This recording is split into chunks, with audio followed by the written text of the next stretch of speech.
I've made this little aluminium adapter piece here, which goes into a dial gauge arm.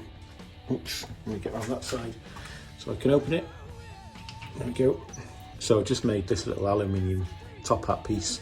This standard GoPro adapter just sticks to it, so that just fits in the hole on there. So I'll just give that a nip. There we go. And then because this is a magnetic base on here, so if I open that, it comes straight off. So I've got this clamped onto the tool post mount here.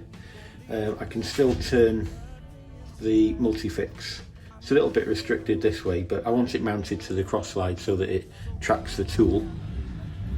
There's my neighbour's motorbike. And this, for anyone who's not familiar with these dial gauge arms, they have a lot of articulation like this, so they can go all over the place, a lot of adjustability, and it's just a single thumb screw here to tighten it up.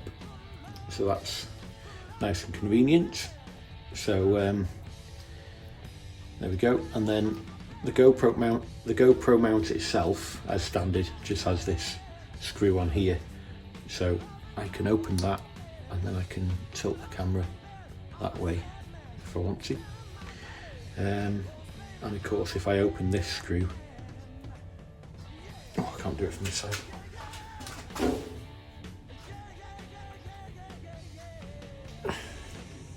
Then I can rotate it that way as well if I really need to. There we go. So there we go. Thanks for watching.